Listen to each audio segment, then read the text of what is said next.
Hi, welcome back to ಹಳ್ಳಿ ಮೇಸ್ಟ್ರು English YouTube channel.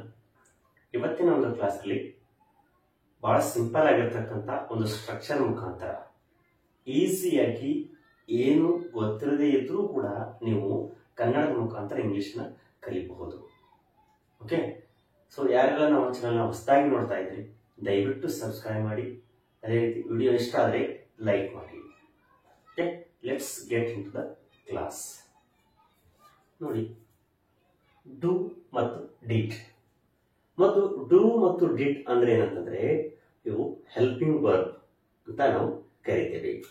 Do ಅನ್ನೋದು ಇದು ಪ್ರೆಸೆಂಟ್ ಟೆನ್ಸ್, ಡಿಡ್ ಅನ್ನೋದು ಪಾಸ್ಟ್ ಟೆನ್ಸ್. ಅಂದ್ರೆ ನಾವು ಪ್ರಶ್ನೆಗಳನ್ನ ಕೇಳಲಿಕ್ಕೆ ಇಂಗ್ಲಿಷ್ ಅಲ್ಲಿ ಡು ಮತ್ತು ಡಿಡ್ ಅನ್ನ ನಾವು ಬಳಸ್ತೇವೆ. ಓಕೆ, ಡು ಅನ್ನ ಎಲ್ಲಿ ಬಳಸ್ತೇವೆ ಅಂದ್ರೆ ಯು,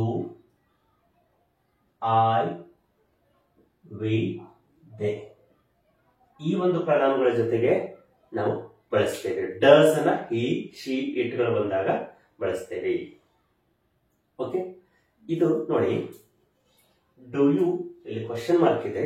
ನಾವು ಯಾವಾಗಾದ್ರೂ ಪ್ರಶ್ನೆಯನ್ನ ಕೇಳಬೇಕಾದ್ರೆ ಪ್ರೆಸೆಂಟ್ ಅಲ್ಲಿ ನೀನು ಅಲ್ಲಿಗೆ ಹೋಗ್ತೀಯಾ, ನೀನು ಬರ್ತೀಯಾ, ನೀನು ಮಾರ್ಕೆಟ್ ಹೋಗ್ತೀಯಾ, ನೀನು ಓದ್ತೀಯಾ, ನೀನು ಊಟ ಮಾಡ್ತೀಯಾ ಅಂತ ಕೇಳಲಿಕ್ಕೆ ನಾವು ಡು ಅನ್ನ ಮೊದಲಿಗೆ ಹಚ್ಚಿ ನಾವೇನ್ ಮಾಡಬೇಕು, ಪ್ರೆಸೆಂಟ್ ಫಾರ್ಮ್ ಅನ್ನ ಬಳಸಿ ನಾವು ಪ್ರಶ್ನೆಗಳನ್ನ ಕೇಳೋದ್ರ ಮುಖಾಂತರ ಆನ್ಸರ್ ಅನ್ನು ಕೂಡ ಪಡಿಬಹುದು. ಅದು ಹೇಗೆ ಅನ್ನೋದನ್ನು ಕೂಡ ಹೇಳ್ತೀನಿ.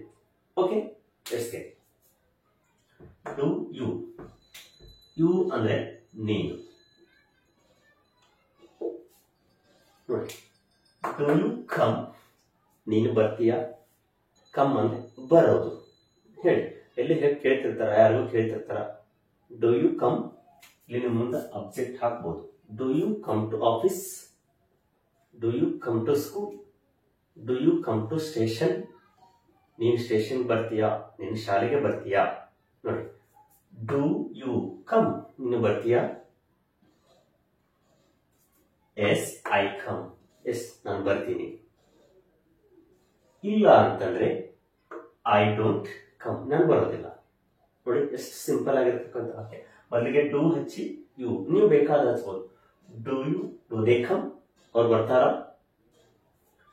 ಡು ಯು ಗೋ, ನೀನು ಹೋಗ್ತೀಯಾ. Do you go to market, ನೀನು ಮಾರ್ಕೆಟ್ ಹೋಗ್ತೀಯಾ. Do you go to school, ನೀನು ಶಾಲೆಗೆ ಹೋಗ್ತೀಯಾ.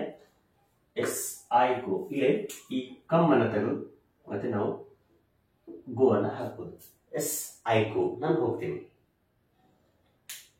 ಇಲ್ಲ, ಐ ಡೋಂಟ್ ಗೋ, ನಾನು ಹೋಗೋದಿಲ್ಲ. ಪ್ರೆಸೆಂಟ್ ಅಲ್ಲಿ ಹೇಳಕ್ಕೆ ನಾವು ಡು ಅನ್ನ ಬಳಸ್ತೇವೆ. ಇಲ್ಲಿ ಡು ಪ್ಲಸ್ ನಾಟ್ ಅನ್ನು ಸೇರಿಸಿದಾಗ ಡೋಂಟ್ ಅಂತ ಆಗುತ್ತೆ. ಡೋಂಟ್ ಅಂದ್ರೆ ಬರೋದಿಲ್ಲ ಅಂತ ಹೇಳಿಕೆ, ಬರೆಯೋದಿಲ್ಲ, ಊಟ ಮಾಡೋದಿಲ್ಲ ಅಂತ ಹೇಳಿಕೆ ಡೋಂಟ್ ಅಂತ ಬಳಸ್ತೇವೆ. ಡು ಯು ಡ್ರಿಂಕ್, ಹೇಳಿ. ಡು ಯು ಡ್ರಿಂಕ್ ಟೀ, ನೀನು ಟೀ ಕುಡಿತೀಯಾ. ಡು ಯು ಡ್ರಿಂಕ್ ಜ್ಯೂಸ್, ನೀನು ಜ್ಯೂಸ್ ಕುಡಿತೀಯಾ. ಎಸ್ ಐ ಡ್ರಿಂಕ್, ಕುಡಿತಾ ಇದ್ರೆ ಎಸ್ ಅಂತ ಹೇಳಿ, ಇಲ್ಲಾಂದ್ರೆ I don't drink. Do you eat, ನೀನು ಊಟ ಮಾಡ್ತೀಯಾ, ತಿಂತೀಯಾ. Do you eat apple. Yes I eat, no I don't, ಅಂತ ತಿನ್ನೋದಿಲ್ಲ. I don't eat apple. ಈ ರೀತಿ ಸ್ಟ್ರಕ್ಚರ್ ಅನ್ನ ನೀವು ಇಟ್ಕೊಂಡು ಇಲ್ಲಿ ಬೇರೆ ಬೇರೆ ಒಂದು ವರ್ಬ್ ಫಾರ್ಮ್ ಬಳಸಿ ಕ್ವಶನ್ ಮಾಡ್ಬೋದು. ಅದರ ಜೊತೆಗೆ ಆನ್ಸರ್ ಅನ್ನು ಕೂಡ ಬರೀಬಹುದು. ಇಲ್ಲ ಅಂತ ಕೂಡ ನೀವು ಹೇಳ್ಬೋದು. ಡು ಯು ಸಿಂಗ್, ನೀನು ಹಾಡ್ತೀಯಾ. ಎಸ್ ಐ ಸಿಂಗ್, ಹಾಡ್ತಿದ್ರೆ yes I sing. I don't sing, ಹಾಡೋದಿಲ್ಲ. ಡು ಯು ಸ್ವಿಮ್, ನೀನು ಇಳಿಸ್ತೀಯಾ. Yes I swim, I don't swim. ಇಲ್ಲಿ ಬರ್ತೀನಿ. ಎಸ್ ಐ ಕಮ್, ನಾನು ಬರ್ತೀನಿ. ಐ ಡೋಂಟ್ ಕಮ್, ನಾನು ಬರೋದಿಲ್ಲ. ನೆಗೆಟಿವ್ ಪ್ಲಸ್ ಎಸ್ ಅಂತ ಹೇಳ್ತೀವಿ. ಎಸ್ ಐ ಗೋ, ನಾನು ಹೋಗ್ತೀನಿ. Yes I go to market, ನಾನು ಮಾರ್ಕೆಟ್ ಹೋಗ್ತೀನಿ. ಐ ಡೋಂಟ್ ಗೋ, ನಾನು ಮಾರ್ಕೆಟ್ ಹೋಗೋದಿಲ್ಲ. ಇದನ್ನ ಪ್ರೆಸೆಂಟ್ ಅಲ್ಲಿ ಪ್ರಶ್ನೆ ಕೇಳಲಿಕ್ಕೆ ಇನ್ನು ಹೋಗಿರೋದಲ್ಲ ವ್ಯಕ್ತಿ, ಯಾವುದೇ ಒಂದು ಕೆಲಸ ಆಗಿರೋದಿಲ್ಲ, ಈಗ ಸದ್ಯ ಆಗುತ್ತೆ, ಬರುತ್ತೆ, ಹೋಗ್ತೀನಿ ಅಂತ ಹೇಳಿಕೆ ನಾವು ಬಳಸ್ತೇವೆ. ಇದನ್ನ ಪಾಸ್ಟ್ ಅಲ್ಲಿ ಅಂದ್ರೆ ಈ ಹಿಂದೆ ನಡೆದು ಹೋಗಿದ್ದ ಘಟನೆಗಳ ಬಗ್ಗೆ, ಕೆಲಸಗಳನ್ನ ಹೇಳಲಿಕ್ಕೆ, ಅವುಗಳನ್ನ ಪ್ರಶ್ನೆ ಮಾಡಲಿಕ್ಕೆ ಮತ್ತು ಅದರ ಜೊತೆಗೆ ಹೋಗಿದ್ದೀಯಾ, ಬರ್ದಿದ್ಯಾ, ಊಟ ಮಾಡಿದ್ಯಾ ಅಂತ ಕೇಳಲಿಕ್ಕೆ ಡಿಡ್ ಅನ್ನು ಬಳಸ್ತೇವೆ. Do V1 did past tense. ನೋಡಿ, ಡಿಡ್ ಯು ಕಮ್, ನೀನೇನಾದ್ರೂ ಬಂದಿದ್ಯಾ, ಇದು ಪಾಸ್ಟ್ ಅಲ್ಲಿ ಅಂದ್ರೆ ಆ ವ್ಯಕ್ತಿ ಕೇಳ್ತಾ ಇದ್ದೇವೆ. Did you come to school, ನೀನು ಶಾಲೆಗೆ ಬಂದಿದ್ಯಾ. ಎಸ್ ಐ ಕೇಮ್, ನೋಡಿ ಇಲ್ಲಿ ಕಮ್ ಇದ್ದದನ್ನ ನಾವು V2 ಅಂದ್ರೆ ಕಮ್ ಕೇಮ್, ಇಲ್ಲಿ ಯಾವಾಗಲೂ V2 ಫಾರ್ಮ್ ಅನ್ನ ಬಳಸ್ತೇವೆ. ಆದ್ರೆ ಇಲ್ಲಿ ನಾವು V1 ಅನ್ನ ಬಳಸಿದ್ದೇವೆ ಡಿಡ್ ಜೊತೆಗೆ. ಯಾಕಂದ್ರೆ ಆಲ್ರೆಡಿ ನಾವು ಹೆಲ್ಪಿಂಗ್ ವರ್ಬ್ ಅನ್ನ ನಾವು V2 ಅಲ್ಲಿ ಉಳಿಸಿದ್ದೇವೆ, ಅದಕ್ಕೋಸ್ಕರ V1 ಫಾರ್ಮ್ ಅನ್ನ ಬಳಸಬೇಕು. That's the rule. Did you go, ನೀನು ಹೋಗಿದ್ಯಾ ಮಾರ್ಕೆಟ್ಗೆ, ನೀನು ಶಾಲೆಗೆ ಹೋಗಿದ್ಯಾ. Yes I went, yes I went. Question ಮಾಡಿ, ಎಸ್ ಐ ವೆಂಟ್ ನಾನು ಹೋಗಿದ್ದೆ. ಐ ಡಿಂಟ್ ಕಮ್, ನಾನು ಬಂದಿದ್ದಿಲ್ಲ. I didn't go. ಓಕೆ, ನೋಡಿ. ಡಿಡ್ ಯು ಡ್ರಿಂಕ್ ವಾಟರ್, ನೀರು ಕುಡಿದಿದ್ಯಾ. Yes I drank, drink become drank. Did you eat banana, ನೀನೇನಾದ್ರೂ ಬಾಳೆಹಣ್ಣು ತಿಂದಿದ್ಯಾ.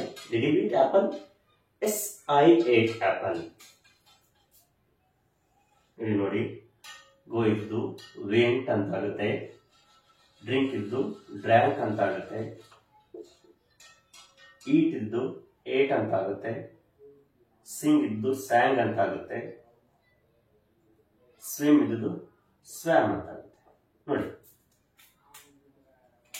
ಡಿಡ್ ಯು ಸಿಂಗ್, ನೀನೇನಾದ್ರೂ ಹಾಡು ಹಾಡಿದ್ಯಾ. Yes I ಸ್ಯಾಂಗ್.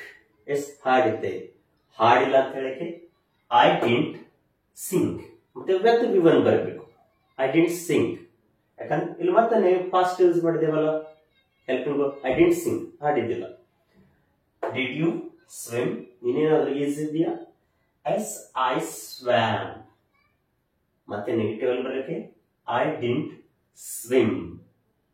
ನೋಡಿ, ಈ ಡೂ ಮತ್ತೆ ಡಿಡ್ ಅನ್ನ ಪ್ರಶ್ನೆ ಕೇಳಲಿಕ್ಕೆ ನಾವೇನ್ ಮಾಡ್ತೀವಿ, ಸ್ಪೋಕನ್ ಇಂಗ್ಲಿಷ್ ಅಲ್ಲಿ ಬಳಸ್ತೇವೆ. ಅದರ ಜೊತೆಗೆ ನೆಗೆಟಿವ್ ಸೆಂಟೆನ್ಸ್ ಆಗಿರ್ಬೋದು, ಹೌದು ಅಂತ ಹೇಳಿಕೆ ನಾವು ಕೂಡ ಹೇಗೆ ಬಳಸಬೇಕು ಅನ್ನೋದನ್ನ ಇವತ್ತಿನ ಒಂದು ತರಗತಿಯಲ್ಲಿ ನಾವು ನೋಡಿದ್ವಿ.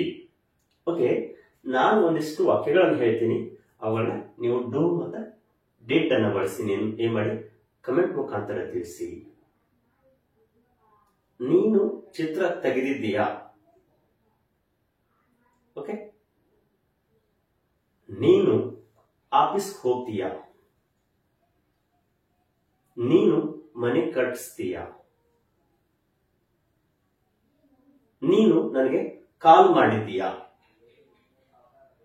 ಇವುಗಳನ್ನ ನೀವು ಕಮೆಂಟ್ ಮುಖಾಂತರ ತಿಳಿಸಿ. ಅದೇ ರೀತಿ ಇವತ್ತಿನ ಒಂದು ವಿಡಿಯೋ ಹೇಗೆ ಬಂತು ಅನ್ನೋದನ್ನ ಕಮೆಂಟ್ ಮುಖಾಂತರ ತಿಳಿಸಿ. ಅದೇ ರೀತಿ ನಾಳೆ ಒಂದು ತರಗತಿಯಲ್ಲಿ ಅಥವಾ ಕ್ಲಾಸ್ ಅಲ್ಲಿ ಇದೇ ರೀತಿ ಬಹಳ ಸಿಂಪಲ್ ಆಗಿರ್ತಕ್ಕಂಥ ಸ್ಟ್ರಕ್ಚರ್ ಮುಖಾಂತರ ನಿಮಗೆ ಇಂಗ್ಲಿಷ್ ಕೊಡ್ಲಿಕ್ಕೆ ಬರ್ತೀನಿ. Until have a nice day. Thank you.